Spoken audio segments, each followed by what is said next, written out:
Last time on Stemming the Tide, we found ourselves in Tulok's caravan with a gem and a doll. We put the gem in the doll and it came to life, a tortured little soul named Borbo. Borbo asked for his master Voluk, but from what we can understand, he lived a long time ago. They may have lived back at the same time as Belcora. Through some investigation, we found out that Borbo wants to die, but to do so, we'll have to destroy his soul gem. With some moral objections, largely on the part of Lady Gilda, we took the soul gem out of Borbo. We still need some information that he may have, especially where these events happened 500 years ago. With the air a bit heavy, we parted ways. Myself going to the Crook's Nook to see Yin Yasmara. She explained the boat we had found earlier. Apparently 4 members of the Osprey Club went into the Gauntlet Keep, and they haven't been heard from since. Yin Yasmara offered a reward should we find them and bring them back, and I told her that we would, also accepting a bit of an early payment on some future services rendered. Mr. Turlock goes to see Morlevant and ask about the books that we had found. We didn't learn much about those books, but while he was there, he got some information about will-o-wisps. Lady Gilda found her way to the market. Selling off some of her equipment, she got herself some hand wraps of mighty blows, where she'll be punching things better than ever. After that, she went to the Dawnflower Library. She wanted to learn more about the will-o-wisps, and specifically flicker wisps. She did learn some about these Masters of Confusion, so going back to the Gauntlet, we felt a bit more confident in what we were getting ourselves into. On the way back to the Gauntlet, Lady Gilda recalled what brought her here. She remembered sitting by the beach in a small fishing camp outside of Otari, penning a letter back home about the horrors that she saw the night the dead attacked the town, and the grim duty that awaits her now.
All right, well, welcome back, everyone, to another episode, Stemming the Tide.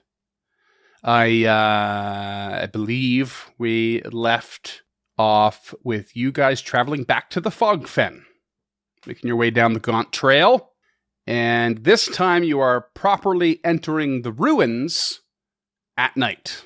Not just camping out front like you did before, but properly entering at night. Whoa. No intro banter. You're just sending us right into the Fogfen? I'm worried now. I just want to know how you're all feeling about that. This is my intro banter. I want to know how nervous you are, or if you're nervous at all. Well, I just want to toss in, a peek behind the curtains for the listeners. Freeman messaged me about an hour before session today and just asked if my backup characters were level appropriate and ready to go. So. Yeah, it's I didn't get that, which is great because I do not have a backup character, nor do I have one that's level appropriate. So, yeah, that's why I didn't ask James, as I knew he didn't have one already. I have been genuinely distressed ever since.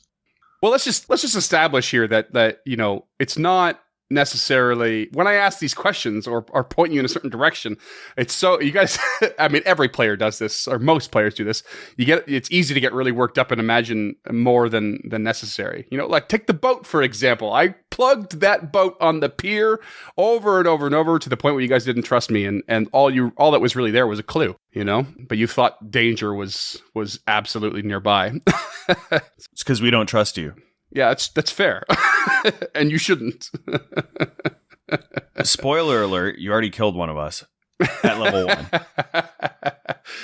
Yeah. Well, it is what it is. Like, you never know when I'm going to proffer an opportunity or lead you astray, and you never know. I never know when you guys are going to basically turn down an opportunity, and the role play dictates it. So, like, such as the killing of Boss Scrong begging for his life. You guys will probably never know what could have come out of that. But Samal just destroying him out of we'll call it a slight frustration was awesome. It was such Viciously. a good moment.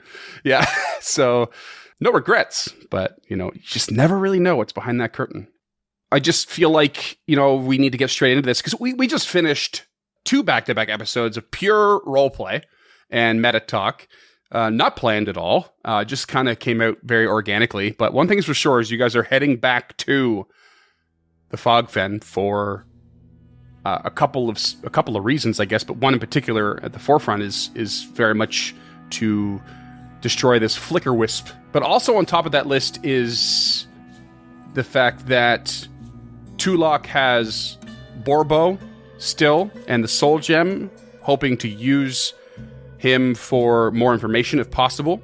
And Lady Gilda has expressed the wish to explore the ruins proper herself, so she can get a better lay of that land. You've told her all the stories, as we go already. However, she's not seen it in full for herself.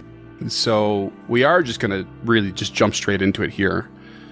And we're looking at about 9:15 at night when you arrive, and it is dark. So as you're traveling along this trail, only Physic can really see without torch and light and that sort of thing. How do you guys want to sort that out? There's no moon or anything? It's that dark? It's foggy enough in the Fogfen that very little comes through, so it's properly dark. Very persistent. Not a problem.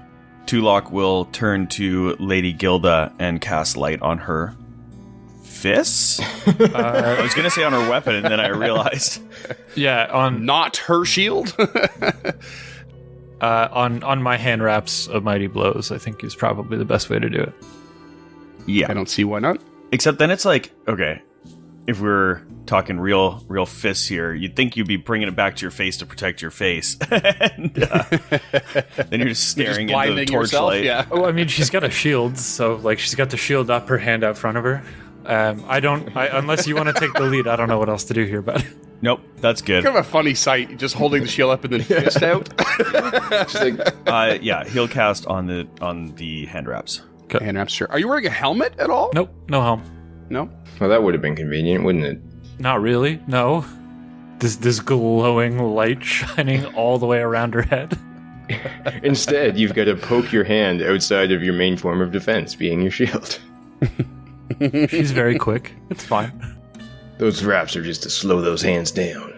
All right. Well, you're here, and you've lit up Lady Gilda's fist. Physic has dark vision, so he's good. Although, perhaps what?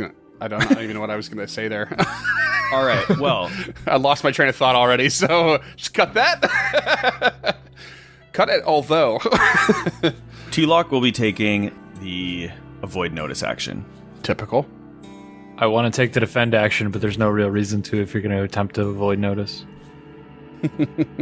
No, that it totally is. Just because you are noticed doesn't mean I am noticed. I guess that's true.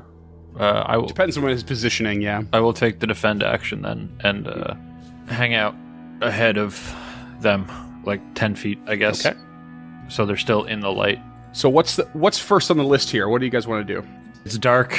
It's not going to be easy for somebody with no dark vision to search the lighthouse, so that seems counterproductive. So I would imagine we go right to the boathouse and try and tackle these corpse lights. Flicker wisps, sir? Good sir. It's called a flicker wisp. Yeah. Corpse light. Agree with James. I think we should go straight there, deal with that, and if we make it to morning time, we can search then. Maybe we can catch one in a jar and use it like a torch in the original Zelda games. Hey. There you go. Now you're talking.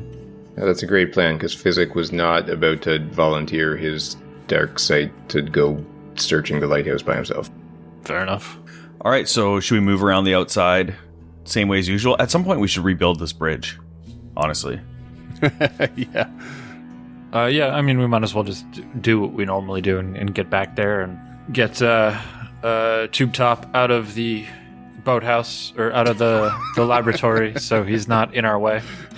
Hopefully they've cleaned out all the broken glass.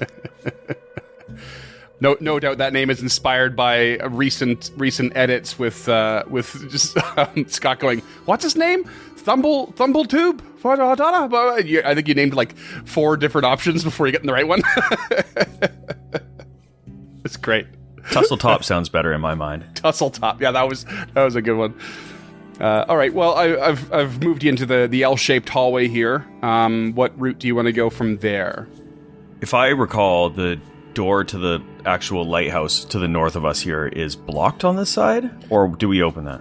Yeah, it's just very it's waterlogged and swollen in its frame, so you need to kind of batter it down. I think we just go the outdoor route as per usual. We can get a glance ahead of time at these flicker wisps if we can see them. Sure. Maybe draw them onto land as opposed to dealing with them on the precarious dock where somebody will surely drown. So you're heading through the room, past where the giant flies were, where the dead frog is, and out along the western side of the ruins. True, avoiding the water, standing as close to the exterior of the building as possible. Okay. Again, with the unnecessary fear. Yeah, nothing to be scared of around here, is there? Just out here avoiding notice. Just casually avoiding notice. And as you're traveling along this western side, you can see, different evidences of how the swamp works at night. Like, it's more obvious when little flashes of gas pop up from the water. There are different sounds, a lot more insects and crickets and various things. Perhaps the occasional screech from a bat. And as you get close to the boathouse, it becomes pretty clear because you are looking for it. You are waiting for it. You see a batch of fireflies floating over the far pier next to the workshop and the northern island. And we don't know if they know any languages or anything. You have no clue. Okay. I feel like that probably would have come up in the research, so... Well, before we move on, do we want to fight them at the door to the workshop over? Or do we want to try and draw them onto land over here? Yeah, because you're across the water from them. Like, we could theoretically try and taunt them fucking in any direction. Right. And try and draw them across the water as opposed to dealing with this fucking rickety dock. We have had much luck with rickety objects before, so maybe let's coax them on over. You do already know that the pier by the boathouse next to the boat is, reasonably sturdy. Gilda got on it with her armor and everything. But the far one, you don't know. You haven't tested it. And it looks pretty damn rickety. All right. Tulok is going to head to the edge of the shore.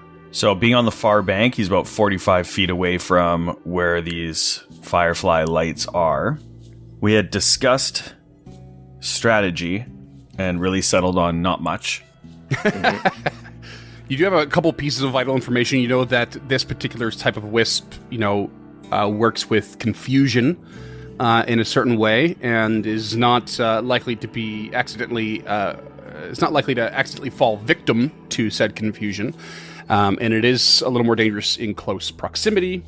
And of course, it's immune to magic except for a few select spells. Do we know if they're undead or not?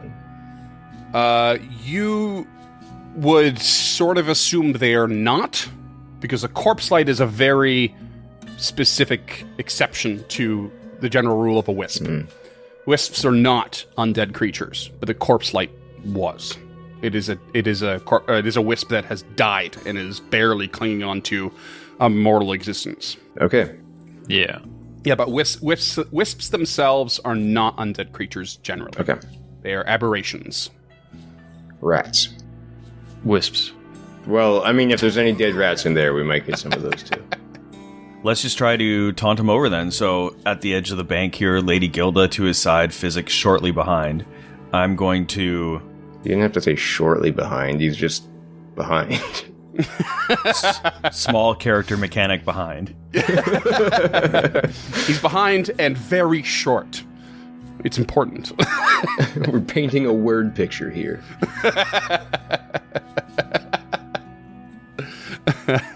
So Tulok will turn to them and shouting across the bank, "You there, wisps! Come, we'd like to parley." And I guess, do I want to make an impression on that? I'm starting with diplomacy. Okay.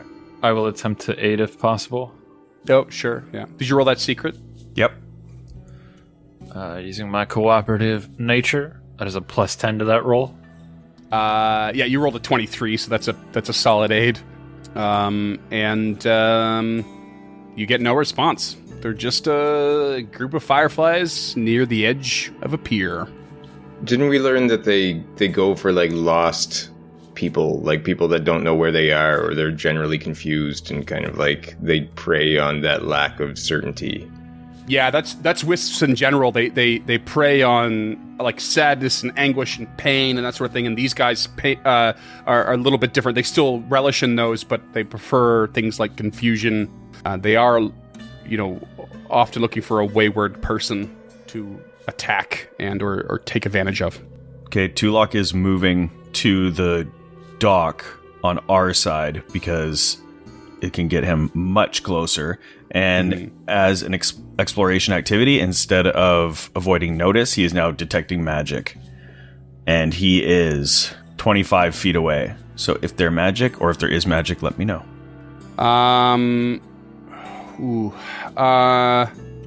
That's a tough one. Are these creatures inherently magical? I'm gonna say no. You do not detect magic. They're just some fireflies, guys. Can I roll a perception check just to see if they are different than fireflies? Yeah, I'll roll it for you real quick. Yeah, you're having a hard time seeing anything out of the blue. One thing is for sure is that it's odd they're congregated over a pier. Why would a group of fireflies be there? And you were told they would be there as well by Tangletop, but you can't see anything from your position. But you're also not built for looking in the dark here. You have some light coming from Gilda, but you don't have any light coming from yourself unless you're pulling out a torch or anything. I mean, they're fireflies. I think that... Yeah, they themselves give off a certain amount of light as well, but you don't have enough to go on to differentiate from normal fireflies to anything else that's happening, or that might be happening. Maybe if you pretend to be lost there, Tulok, give them a little show, Play it up, how lost you are in the dark. Okay, Tulok calls out into the fog. Is there someone out there? Help! I see your light. We're lost and we can't get back to Otari, please. If anyone hears me. We're stranded. We're out of food and we're cold. Please help us. And once more with feeling.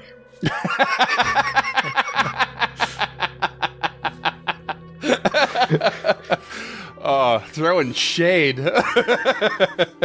We don't even know what he rolled Not good yet. enough in physics book. Yeah. Performance? What do you need from me? Yeah, I would say performance or deception. Deception feels more like it. There you go. And as you're saying that, Tangletop pops his head out from the workshop. He's like, "What's going on out there?"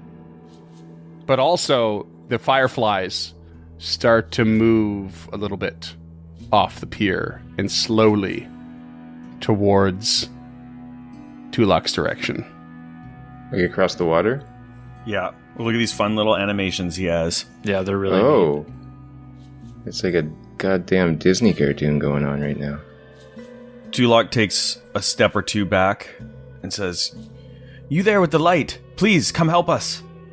Do you hear me? Can you hear me?" Tangletop in the back. "I don't have a light. Who is out there?" Can I tell Tangletop to shut up? Just You go waving his hand like, shh.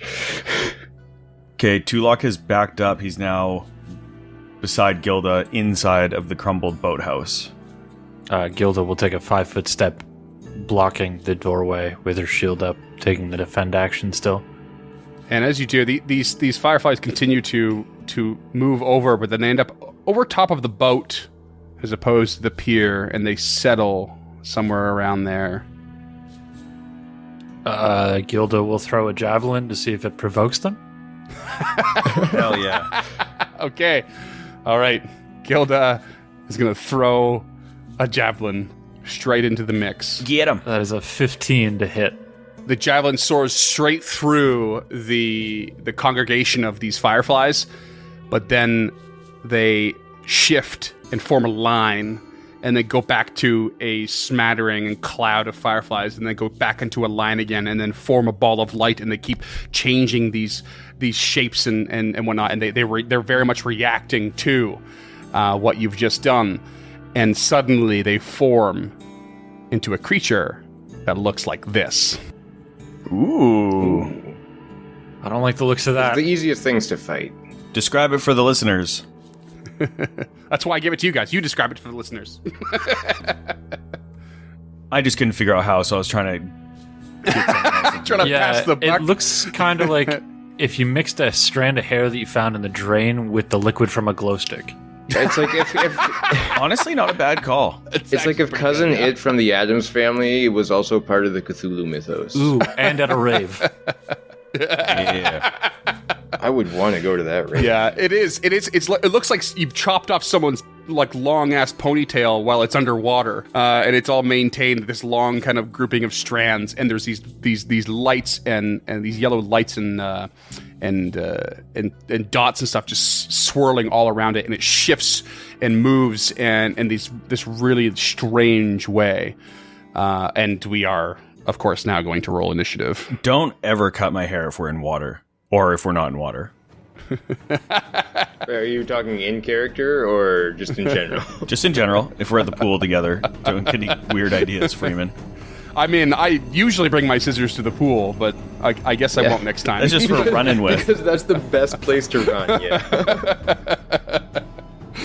You ever run with scissors or run at the pool? Try both. Oh, it's like a double I negative. highly It cancels recommend right out. It's the safest thing you could ever Sorry, do. I'm getting an incoming broadcast here, and that is Uncharted North by absolutely no means recommends you do that. That's what we have James for. Proper PSAs. All right, let's get some initiative going. Physic, let's do you first. How's this 17? We'll see, I guess. Pretty solid, I'd say, though. I'm just going to set that as an okay benchmark to begin with. Lady Gilda? That's a 12. Okay. Tulak? That's a 14, sir. Okie dokie. I'm going to start combat, and it will be Physic at the top. So, pretty good, Physic. Yeah, I guess, yeah. In hindsight, really. Came out swinging. I would like to pull up behind Lady Gilda and no further, like a safe little boy. And I decided to change my bombing routine this time, and I would like to throw an acid flask from... Is it cover behind Gilda, I imagine? You're in a double doorway here, so I think you have some extra leeway. I think you're all right. Oh, in that case, I'm just gonna lob an acid flask. Okay, tossing an acid flask. Oof. Shitty. 13 to hit. Not gonna hit, I'm afraid. It swoops and writhes out of the way. Would you still take the splash off that?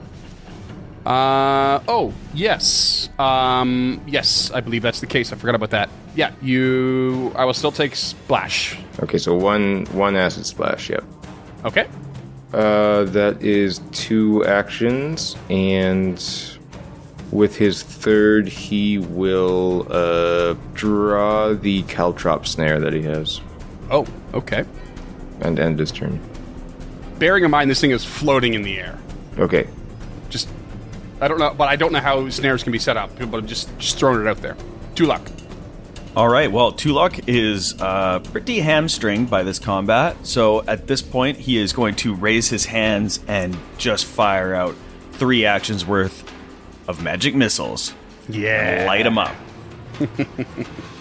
All right, numero uno. 3 points of damage. 3 points of damage. Dose. Another 3 points of damage. Come on, man. Nice. Need more. And final one, 3 points of damage. What the fuck? Ooh, that's a great average. You kidding? On a 1d4? Plus 2. Oh, I rolled a 1. that's a shit average. I rolled a 1 Damn. every single one. Never mind, you suck. Fucking 3 nat ones in a row, Foundry. Just get him right out of the way. All right, bam, bam, bam. That's it. They all strike true, and that's you, Lady Gilda. First action, she's going to raise that shield. Second action is going to be to seek. I want to use perception to try and find out if this creature is alone or if there's more of it in my eye line or if those whiffs are going to coagulate into a third one. Or a second one, sorry. Okay. And rolling perception for you, and you spot nothing else. Everything else is quite still, other than this writhing mote of light. Okay. With that, her third action, she's going to take cover. Take cover. Okay, so taking cover behind your shield. It's kind of a cool visual of just like, it's the middle of the night, it's dark, it's foggy, and then this thing is just like dancing over the water with all the lights reflecting up off the marsh. It's pretty cool. Yeah, and then there's Lady Gilda, like, shield up, taking cover. You're flanking her. You have bombs thrown out, magic missiles coming over her shoulder, and this light is going to start moving its way towards all of you, of course. And it's going to use an ability called Flicker. And I need Lady Gilda to roll me a will save as it flashes and sparkles in a very bewildering array of distracting pulsations. That's pretty much verbatim from the ability. That's how it's described. Okay. Sorry, I'm just looking into my ancestry stuff. I know sometimes half-elves have things to do with things and stuff, but I don't think that's what I took. I think I took a bunch of human shit. Okay. I love it when half-elves have things to do with things and stuff. Yeah. It's usually pretty cool. Oh, they've got long histories of things to do with things and stuff. That is a 19 on the die for a 25, motherfucker. Oh, Hey. Hell yeah. jeez, yeah, Let's get it. you good. And that's gonna go to the top of the order again. I hope it's one of those things where if you pass it once, you're like good for 24 hours or whatever it is, but we'll find out. Yeah, that would be swell. I guess you will. Okay. The caltrop snare probably not actually going to do me much good unless I can get to a spot that we're going to be retreating from. Okay. So I'm reasonably okay, even though we've passed your turn. I'm reasonably okay with you. If you don't have that in your hands right now, because like we haven't really worked with snares much, and we don't. They're kind of have a complicated rule set to them. Can you just throw it at them? No. Oh, you know what? Even more so to say I'm okay with you not having pulled it out is because like they actually, unless you have like certain feats as like a ranger or a snare crafter dedication, like archetype and stuff like that, they take like a full minute to set up. I'm also reasonably sure we set it up at the crumbled entrance in like the third episode. No, that was a different one. Oh, okay. Yeah. Got it. That one's still sitting there precariously that somebody might step on our way out of the place. So Okay, Yeah. got it. actually, no, there's probably just some dead mitflit in it. Yeah, it actually wouldn't make much sense if you would have pulled that out, because you know how much time it would take. So if you have something else you would have liked to have pulled out, I'm happy with that. I mean, let's go ahead with the crossbow. Okay. We'll try that out. You'll still have to load it. Yeah, that's what I was about to say. It was not loaded. I will reload for one action and fire with another. Okay. For a 14 to hit. No dice. 7 on the die. Physic is rough. You're the worst roller for sure in this group. It's crazy. Yeah, okay, I've been talking about buying my own set of real physical dice, and it's not because of past trauma with Foundry, that's for sure. Okay. All right. Anything else for you? You got one action left, I guess? I'm gonna step away because I don't like how closely grouped we are. Okay. And that'll be my turn. Tulok. All right, Tulok is just going to keep spamming magic missiles. So again, just reaching up, we'll do another 3-action round of magic missiles. My apologies. And here we go. Say 3-round action is very different. 3. Okay, a little better. We got a 5 and a 6.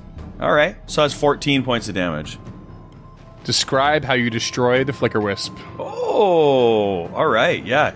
He just is leaning over Lady Gilda and just letting loose all these magic missiles, lighting up the area with purple magical light as it collide with the yellow light of the flicker wisp. And I guess it just explodes. That's it. My guy. These little wisps of light, if you will, pun intended, kind of burst into the air like little quick flames off the gases of a swamp. There's several of them as you destroy this thing, and that's it. It's gone. It's done. Oh, much ado about nothing. Tulok is intrigued by this thing and steps out onto the dock. Did it drop any sort of body? Is there any evidence of it? Nothing at all. Although something falls in the water. What? Fuck you. But you see nothing. Something falls in the water. You hear a slight splash, but you see absolutely nothing. Careful out there, Tulok. Here, take this rope just in case. She will then reach into her pack, pull out her rope, and hand one end to Tulok and tie the other one around her right hand with the hand wraps on it. I don't even know if I'm going to go after it because we do know from Morty, I think is what I started calling him. Morlabint? Yeah. Morlabint. Anyways, that they actually do have a form. They just control it to be lit up, right? We learned that from him. Yes, exactly. You suddenly recall that they are inherently invisible. It's that they can light themselves up. So if their tiny little weird gelatinous corpse just fell in the water, I'm not exactly going in after it. Yeah. And it's not like I would be worried about Tulok being able to swim. But if something started pulling him down, like, there's no pulling him back up. I've seen those fanged frogs. I can go in and get it. I do swim pretty well, and in close combat is kind of where my specialty lies, but I won't be nearly as protected if I go down there. Tulok turns to Lady Gilda, offers the rope back. Don't worry about it. I think that whatever it is, whatever that corpse looks like, it's none of our concern now that it's dead. Not worth it. Keep your armor on and your wits about you. I just want to point out, too, that the water along the edge and near the land is not likely to be very deep, although it will change depending on where you're positioned. And this map doesn't really give you the visual properly. So I just want to point out that the pier here is actually reasonably high above the water line. Yeah, I mean, she's still in medium armor. She will drown. Yeah. Okay. Yeah. That's it. I'm just saying, like, you don't have to get in the water to look is kind of what I'm trying to get at. There's a reasonable gap between the pier and the water. And then, of course, something's fallen into the water. So you would have to kind of get in the water to look down in the water, so on and so forth. But I just want to give that, like, there's a level of elevation there you don't quite see on the map. And I want to make sure you know that. What about if Physic looked down with a bit of dark sight? I was just going to say, Tulok looks over the edge, and if he is able to see anything in the water, like a rock at the bottom, he casts light on it. Okay. Well, does that remove the light from Gilda? Can you only have one instance active at a time? It does, but it's a cantrip.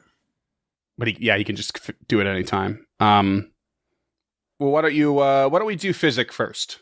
Since he's got dark vision, surely you'll want to turn the light out for yourself right away. I'll try to be as subtle as possible about it. Something does catch your eye. Something you did not expect. Something that was very, very important to why I described the pier in that way.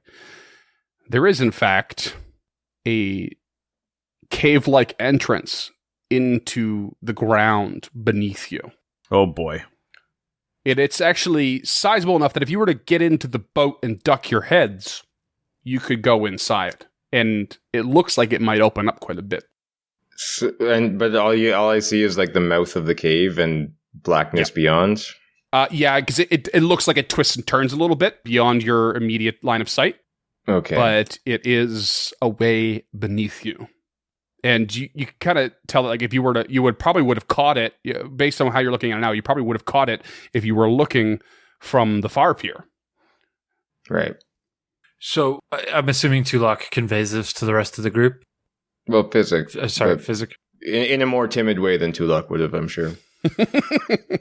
How big do you think it is there, Physic? Would it fit me and Tulok, and could we row the boat directly right into it, or does it need to be walked into or swam into? Let me think about this for a minute. Hey, Freeman. Yes. Yeah, it's a tight squeeze. But I did say, like, if you were to take the boat in, you could. But you'd have to like duck your heads to get in initially. But it looks like, you know, the initial approach would be tight, but once you're in, it looks like it opens up a bit, even though there's like a little bit of twisting and turning to it.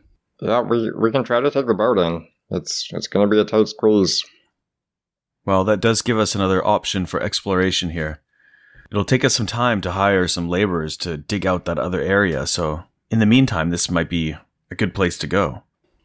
Hey, Gilda's doing a lot of heavy lifting there. I'm still not too keen on being anywhere near the water in this, but if you two want to go in quickly, take a look around, and then let me know if it's shallow in there or if it's deeper. Because if it's deeper, I don't think that's the way we're going to be going. You could always doff your armor too, just saying. Yeah, I could. Yeah. Traditionally works very well. Yeah, whatever. No big deal. You gotta take it off when you sleep anyway, right? Duncan knows what's up. Yeah, Duncan knows what it's like to have your armor off. And apropos of nothing, hey, fuck you, Baron. So, like, I could. It would take me a minute to get it off, but it takes me 2.5 minutes to get it back on. Honestly, that's not so bad. It sounds a lot worse when combat happens, yeah. True. That's many rounds. All of the rounds. That's like 2 times time and a half to the snare. Oh boy. Yeah, I usually measure time in snares worth. I only recognize time in 808, so... Well, I mean, you don't have to go in right now, but I have no idea what your current motivations are realistically. But I just know that on the list of things that you wanted to do was Gilda wanted to explore the ruins as well. You bypassed it for now, and then you maybe still have Tangletop to talk to, but... Yeah, we already got what we need from Tangletop, though, and honestly, he kind of annoys me, so... Yeah. I don't necessarily have to go back talk to him. Oh, I found something Scott doesn't like. He doesn't like any of my NPCs. I don't like NPCs. That actually is a known thing. I'm super down for going into this cave. We need to figure out if it's, you know, deep inside. Because if it's like a boat adventure, then we got to find another way. I would rather do the graveyard again than deal with a water adventure with a paladin with a tower shield. True. Yep. Yeah, I mean, I'm just hoping that once we get in there, there's going to be a bank and we're going to be able to hop up and be on ground underneath here. That's what I'm saying. It's like, if one of you guys wants to go in, specifically Physic, we'll tie a rope around your waist, make you swim in, and then if there's trouble, you just pull on it and I'll fucking reel you in. Or, well, take the boat. Are there swimming mechanics? I haven't looked at swimming mechanics in this. It's athletics. Don't want to check. swim. Swimming is not optimal. No, my athletics sucks anyways. Yeah, because you basically are making athletics checks to move, and if you're failing, you're just treading water, I think, and then if you're critical failing, you're drowning. Oh, so it's like walking on glass, basically. Yeah, but worse, because you can't drown in glass. If it's calm, you succeed without needing to make a check. Oh, okay. Okay. I guess it's the combat that adds the extra dynamic. The turbidity, yeah. If it's turbulent water, you start to sink 10 feet if you don't take a swim action that round. But if it's just calm water, you can just swim in without any checks. Let's put him in the boat. But if we have to pull him out, we leave the boat in there. That's my concern. True. I think I'll go with him.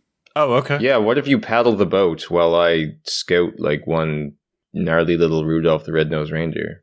I'm just thinking because I don't want him down there by himself, and I don't want him swimming if possible. Right, but I could pull him out so quickly, though. Yeah, I get that part. If it's the both of you down there, there isn't a fast escape. That's my concern. But, you know, if that's what Tulok wants to do, like, Gilda's not going to stop you. Like, she doesn't think of herself as in charge of this party. She's just throwing out ideas. Yeah, I don't think Tulok wants Physic to go swimming, so Tulok will hop in the boat. Now, Gilda, I think that I will paddle the boat, and we'll take Physic in there. And we'll come out and let you know what it looks like inside. Don't worry, we won't go far. Just as much as we can get a good vantage point inside. She hands you the rope again. Just take this, maybe tie it to the boat, what have you. I'm going to keep a good watch, and I'm going to keep braced. We have 50 feet here, so we should be all right. He ties it to the aft of the boat. Does anybody have any like glass bottles or anything like that? Ooh, that's something I haven't really thought of, because I've been administering all of these like flasks of shit. I imagine he doesn't just toss the shit on the ground. Yeah. No, you for sure have a surplus of them. Can Gilda have like one or two even? You know what? One would be just fine. Yep. Okay. I don't have an inventory item for it or anything, but I'm sure it's fine. What she wants to do is take the glass and then break it in this square up here, and then line the open door with caltrops, so that way she can just focus on what's happening. If somebody comes through here, they're going to break the glass and let off a sound. And if they try and sneak up on her through the rubble, it shouldn't be stable enough to... Yeah. Okay. I mean, I don't want to retread old ground, but do you want a caltrop trap? No, I mean, she's got caltrops, but she doesn't know how to put up a snare. This is just quick and dirty. Like, it'll slow them down. Yeah, and just it'll toss them on the ground. To the presence, yeah. So up front of the door will be the broken glass, and then inside the door will be the caltrops. Okay. And not wanting to admit that he didn't want to get a rope tied around him and go swimming to Gilda, he's going to turn to Tulak and be like, "Mouth, thank you." Tulak casts shield on himself. Actually, that is funny point of order, because I didn't cast mage armor on myself today, because though it is active in Foundry still. I didn't cast it on That's myself. What I meant, mage armor. Yeah. Because I was worried about being useless in combat. Like having one less spell? Yeah. So I will now cast mage armor on myself. Okay, cool. Yeah, sometimes your mage armor is just having a positive attitude. So that's 3 level 1 spell slots spent already, yeah? Yep. Ooh. You got much left? 1. Oof. Okay. All right, so just getting it clear here. You're setting up triggers for anything sneaking on you, just in case. And then you're going to tie the rope to the boat, and the boat's going in, and it's just Tulak on it. And Physic. Yeah, Physic's going to be at the bow of the boat, I imagine, to scout with his dark vision, so they can go in the dark. Cool. All right. If the both of you want to click on that little cave icon that's on the map. Oh, kind of dreading it, but... Oh boy. Oh, this is dank. And did you cast light on yourself, or are you just relying on Physic's dark vision here? I am going to rely on Physic's dark vision for now, because I don't want to leave Gilda up there in pitch dark. Okay. I think in Foundry you can see gray and white, but that's because you can see your allies' tokens, what they've seen already. So just bear in mind that you literally can't see anything. It's pitch black. I mean, Physic is a good communicator. If nothing else, at least he communicates. Yeah, he rolls like shit, but he talks a lot. All right, so you kind of get into this tight spot. The boat barely squeezes through. The rope is like, just floating on the water, just beneath the water a bit as it goes over the end of the pier. And you see it open up quite shortly, and you can see that it wasn't really quite twisty and turny, but rather there seems to be a number of alcoves in this cavernous sort of area that appears to be quite flooded. But you can quickly tell as you move a bit forward that there is some shallower water, and in particular, the first thing you see is to the northeast is a bit of land.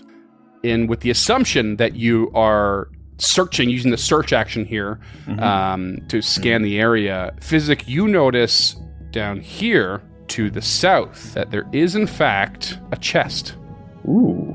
So Tulak turns to Physic and says, "Physic, how deep does it look down there?" Does he have any idea?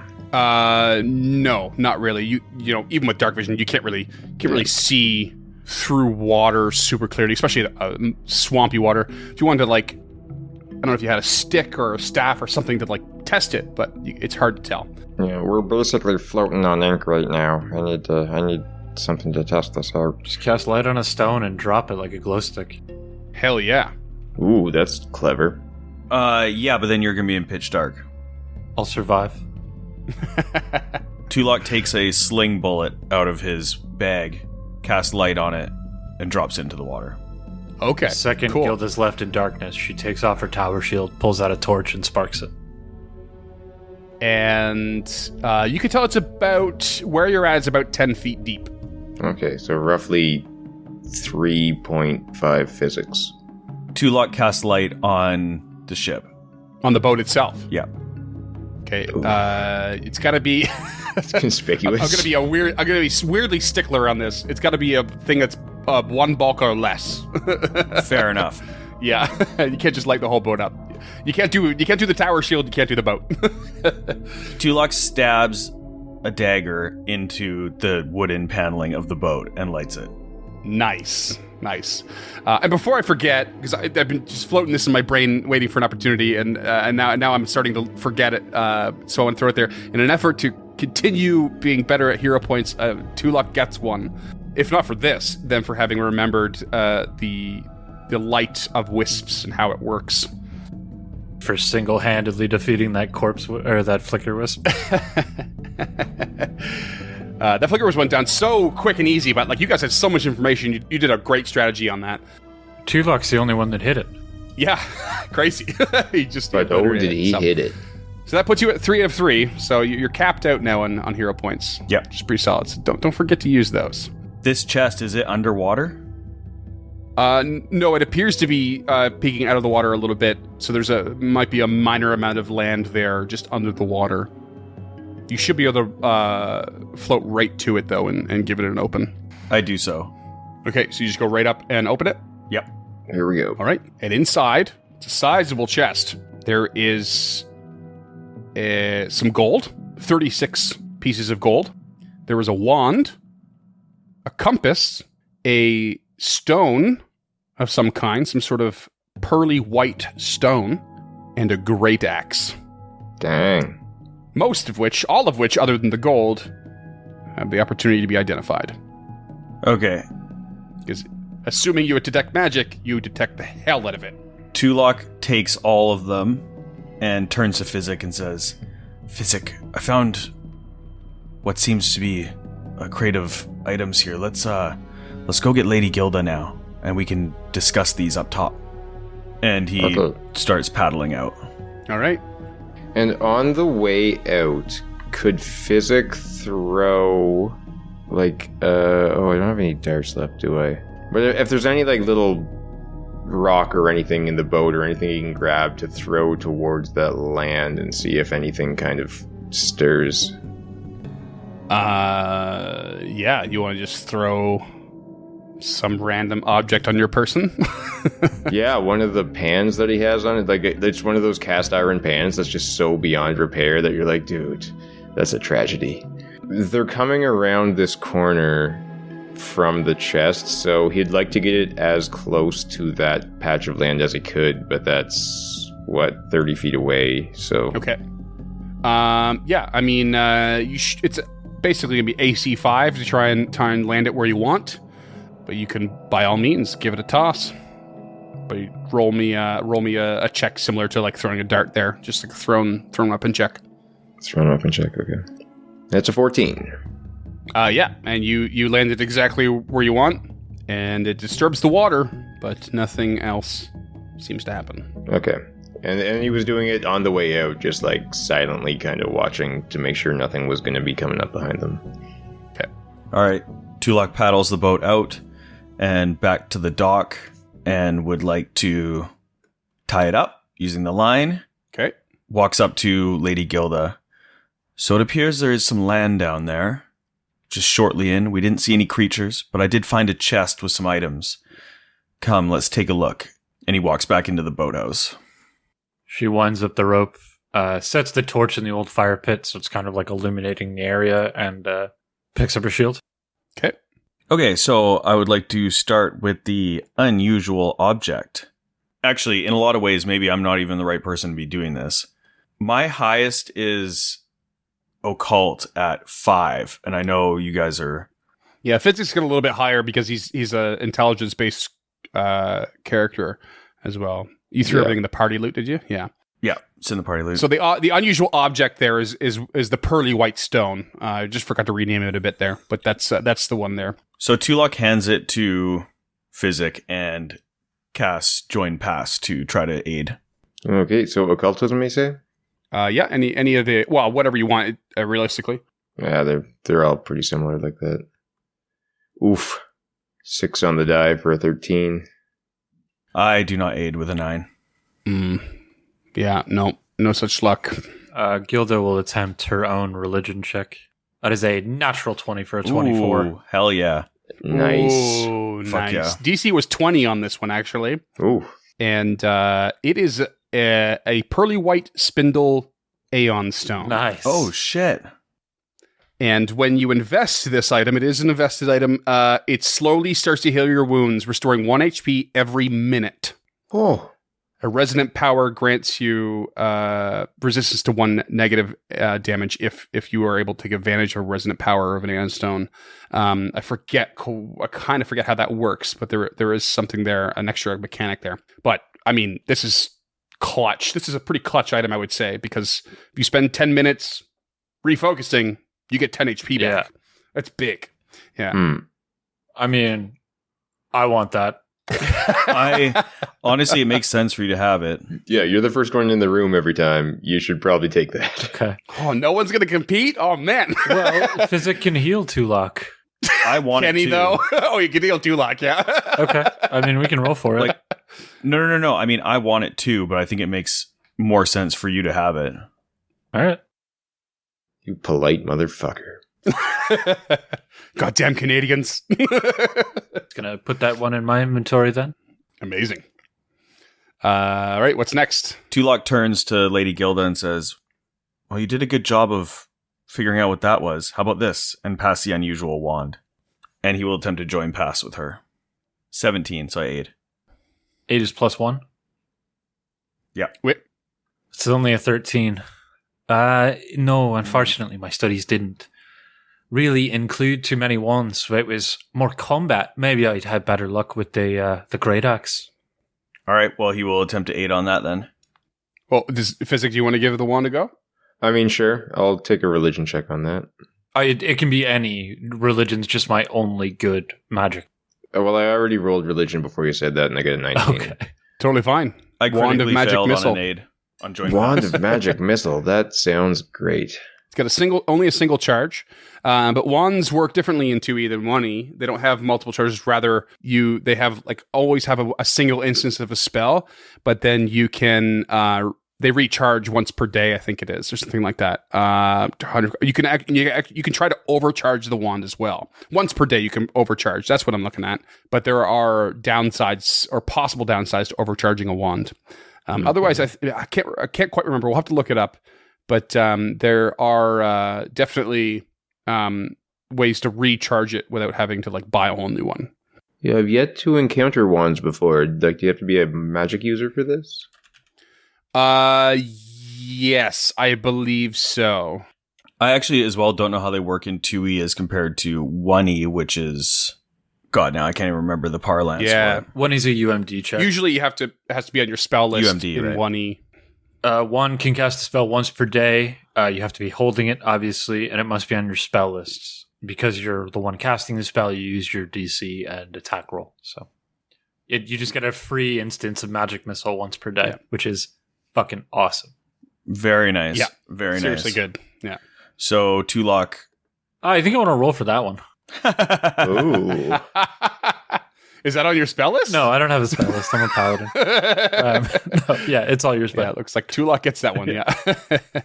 But I will roll a religion or a lore heraldry if you'll allow me on the great axe. I don't know if there's any iconography on it. On the axe, sorry? Yeah. Oh, yeah. So the axe, I probably should have said this before. The axe bears a design of a human skull. Would it be considered heraldry? I'm going to go with no. Okay. It was a man named Harold, if that counts. Genuinely carved in, as opposed to, it's very carved out of the head in between the blades. It doesn't appear to be heraldry in any way. Okay. Just something more aesthetic. Well, heraldry just refers to like nobility, like iconography of Right. noble houses. Like it can be a bas relief or a tapestry. Yeah. Like it's not indicative of the medium. That is the 17 religion on the unusual great act. Anyone want to aid? Yeah, I'll I want to age. get on that. Oh, critical.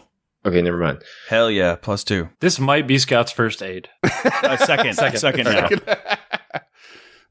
This is known as a retribution axe. It was DC 18, so you just barely got it. Oh wow. It is a +1 great axe, and whenever a creature damages you with an attack, the skull changes its appearance to look like the face of that creature, and you gain a +2 circumstance bonus to your next damage roll against the creature before the end of your next turn.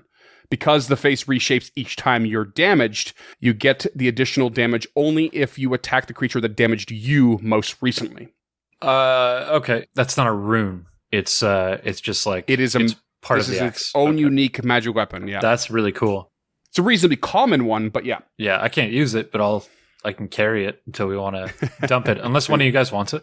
Is Gilda trained in martial weapons? Yeah, I am, but I have to put my shield down, which is my whole okay. thing. Being a Bastion archetype, it does not make a whole lot of sense to use a two-handed weapon. Yep, that tracks. I mean, it's worth 60 gold, so Yeah, that'll pay for all of the laborers to dig those stairs out. It also could be a really good last-ditch stand weapon, though.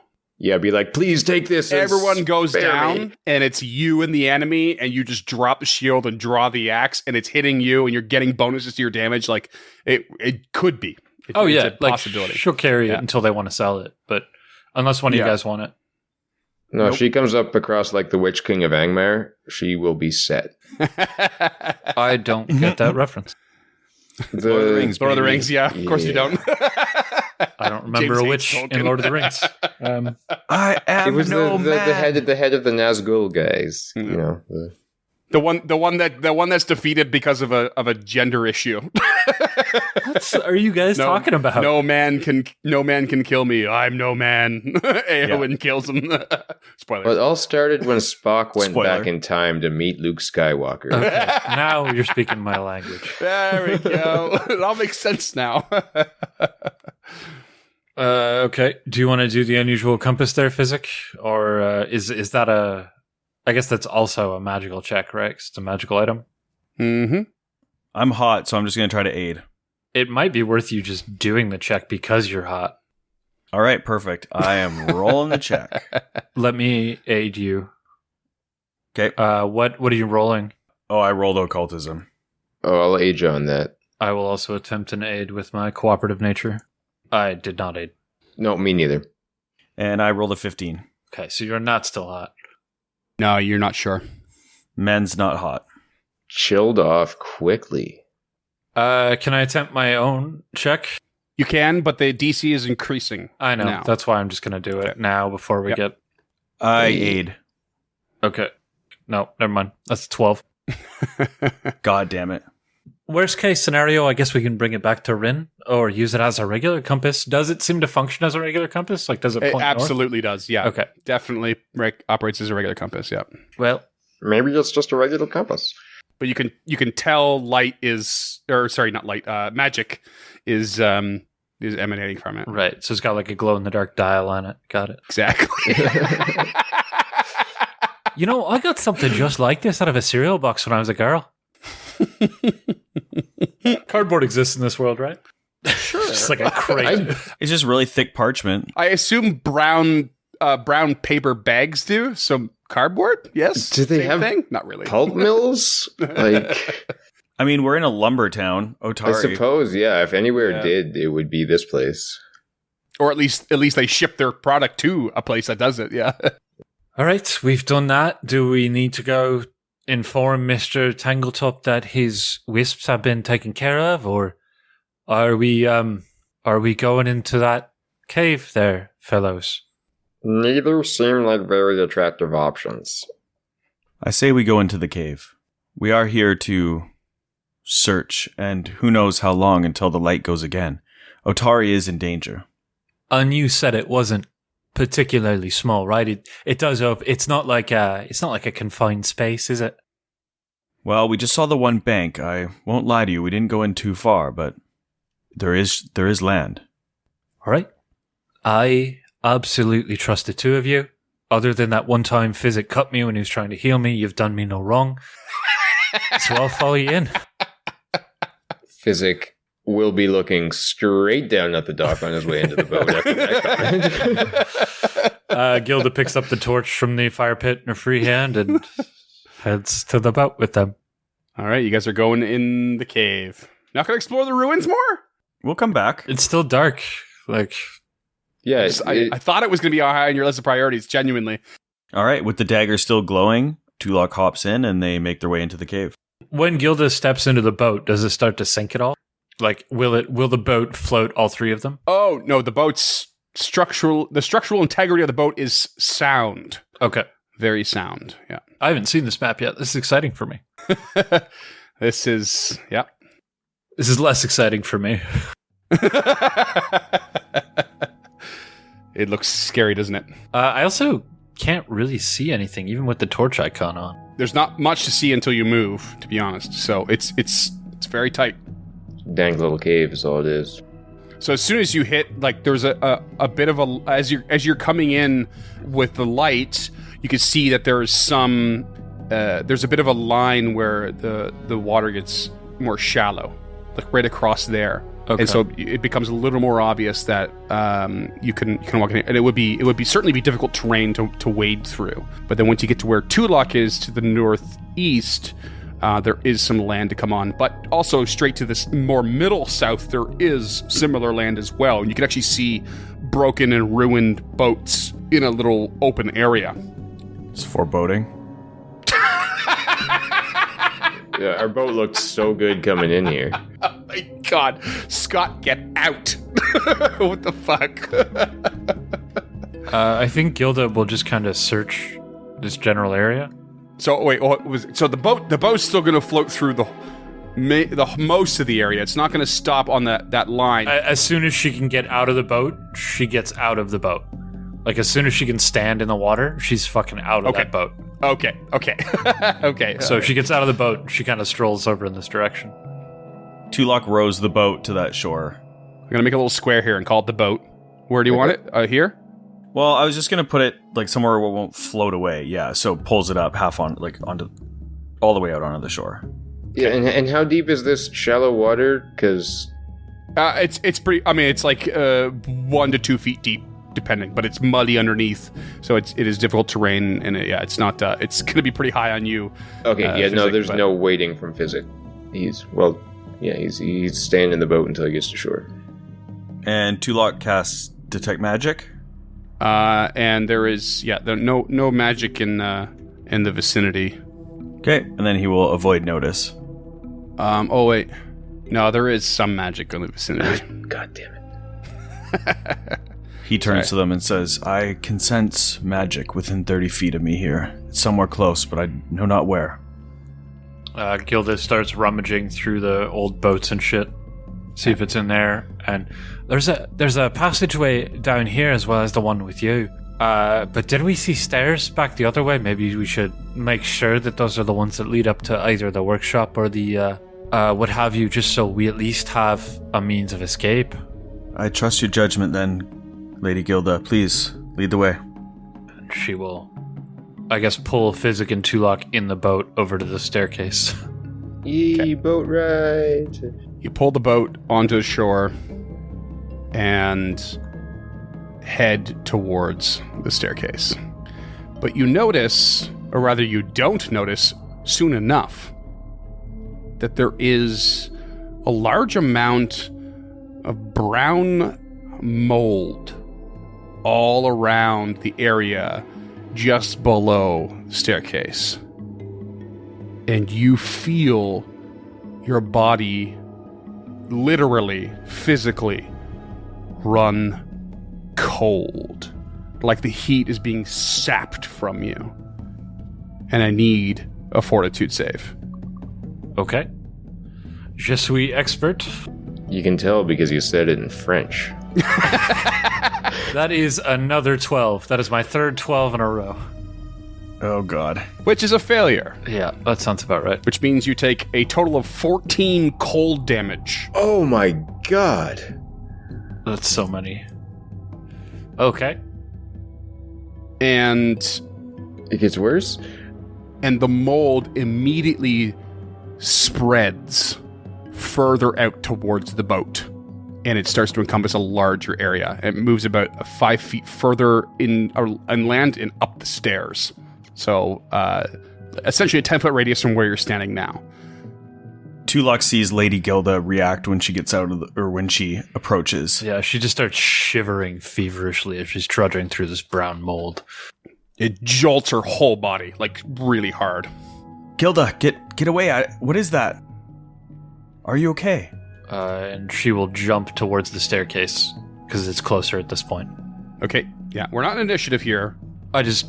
She can jump faster than she can walk. So. Sure. Okay, you literally leap. Yeah, she takes the jump action. Okay, amazing. roll me a courtesy athletics. Yeah, that's exactly what it's gonna be. Because if you roll a natural one, it might be shit. Not so much. That's a 25. Oh, nice. Okay, yeah, you react accordingly.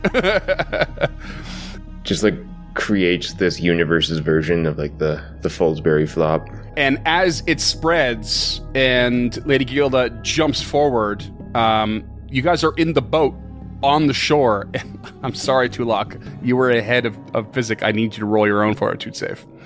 Oh yeah, I was just moving the boat away. Because it's come close to you now, and you can feel the effects of it sapping the heat out of you.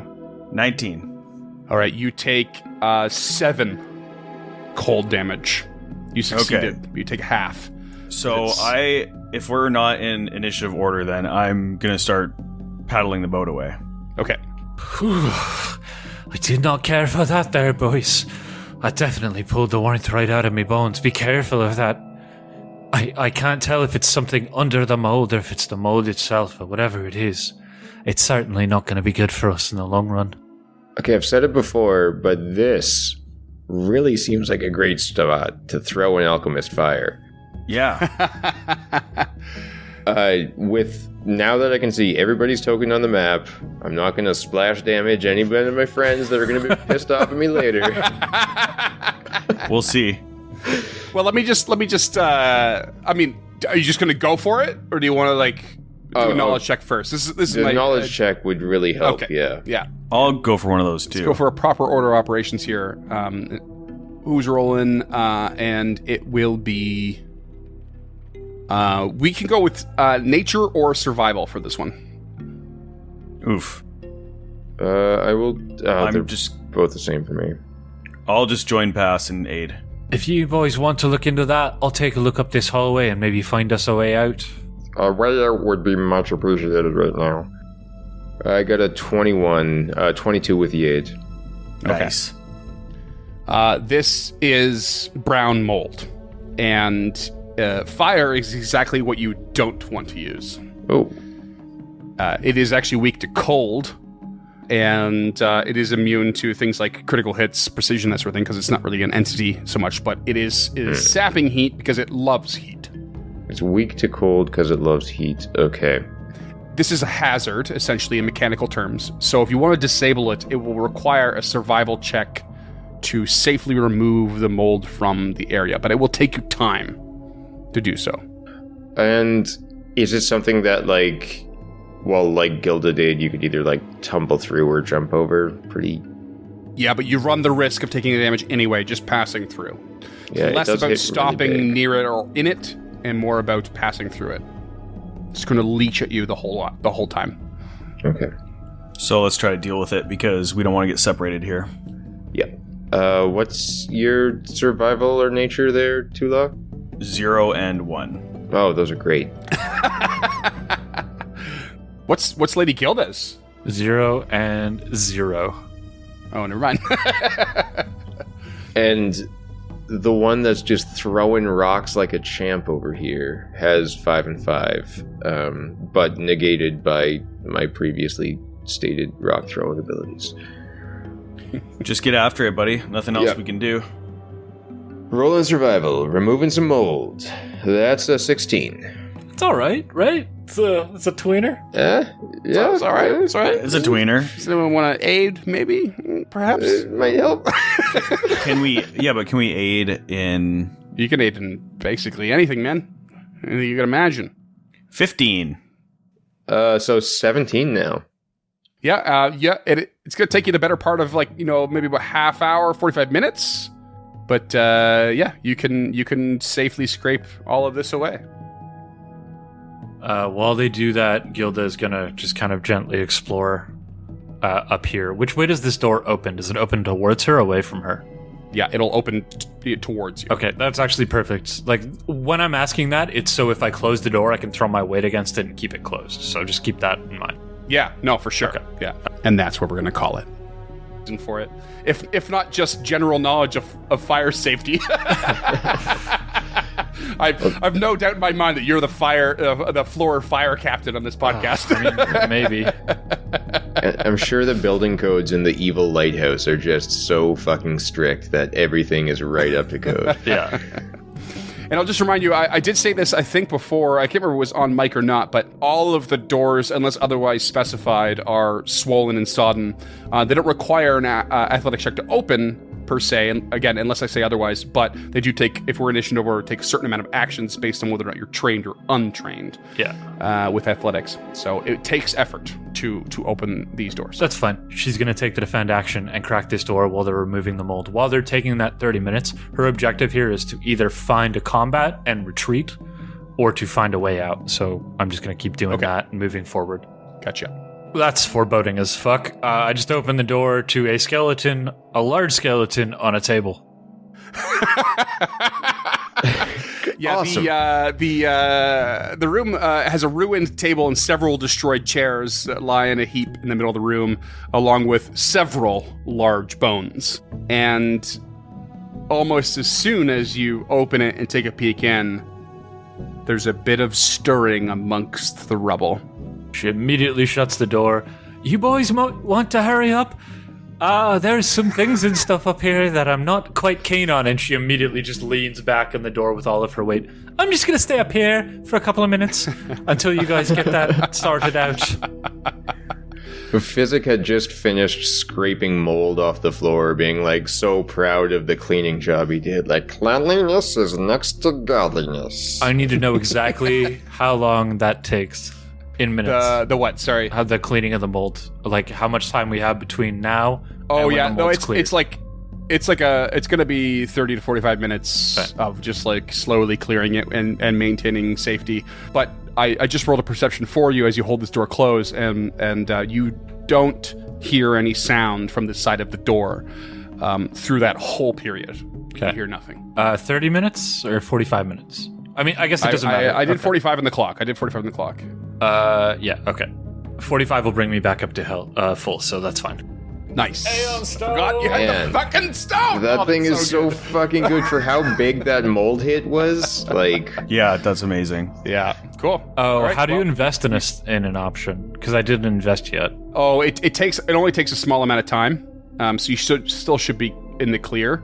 I think it's 10 minutes or an hour or something like that at most, but I'm pretty sure it's less than 5E's usual rules, so 5E's an hour. yeah. So he has a white Aeon stone circling around his head.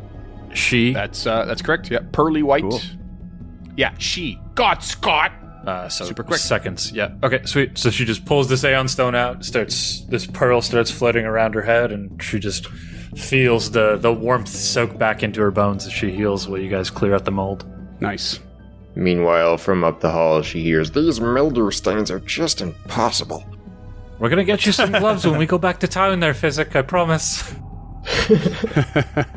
Tulok moves the boat to shore and alights it.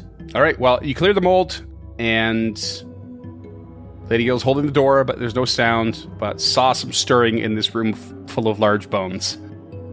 Yeah. All right. Did I see the bones moving, or the furniture around the bones moving? You couldn't quite tell. It was quick enough. You couldn't quite tell. Could have been some rats under the bones. I am going to, before I crack this door, charge up Lay on Hands. Oh no, never mind. I can't. I don't think I can charge it. Tulok is holding the wand in one hand behind Lady Gilda. I just want to ask quickly: does anyone do anything besides prepping for battle between the clearing of the mold and entering the hallway? Can I search my way up the hallway while we kind of like we weren't exactly hurrying our way up there? Is there anything in the hallway of note? Yeah, it looks pretty stark as far as you can tell. The stairs do in fact lead up and not down. That's correct. No, they do both, depending on which way you're facing. You got me. Depending on what end you're at.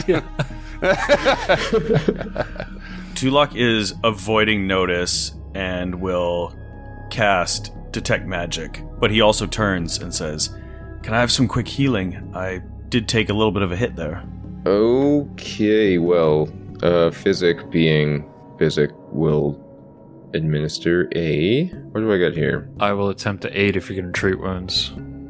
I guess, yeah, we've got the time. I might as well do that. I do aid. Skin of my teeth. Excellent, because I guess I'm not rolling against James, so this might go well. Yeah, it was a 19 for 20 total, so... Nice. Nice. Rolling big again, 6 HP back. I'll take it. That's pretty much perfect. I'm just 1 down, so that's good. Right. Yeah, you don't want to be too cocky and be at full health all of a sudden. If only you had that Aeon Stone, you could spend 1 minute and get that health back. No big deal. I mean, we could do it. I could just take it off. Like, it would take me 6 seconds to take it off, 6 seconds for you to put it on, and then a minute for you to get the health back. Yeah. There's rules with things like that where it's like you can't have it on a new person within 24 hours. Yeah, there's definitely something in the background somewhere. Okay. Taking the defend action, Gilda will open the door if everybody's good. Yeah, I'm going to be avoiding notice. And step into the room. All right. Oh, sorry, I did say earlier that I was going to cast Detect Magic right before we entered as well. Yeah, no, and you do Detect Magic. I remember you saying that, yeah. Okay, that's it. There is magic, yeah. And, all right, everyone moves a square forward in the line. Lady Gill steps into the room, and sure enough, the stirring begins again. And slowly but surely, the bones start to assemble into a large formation. Pieces of armor plop up onto the bones, and horns lock onto a skull, and it slowly builds into a massive skeletal minotaur. Ah, come on, Aurori. Just one bloody room without something trying to kill me in it. And that's what we're going to call it.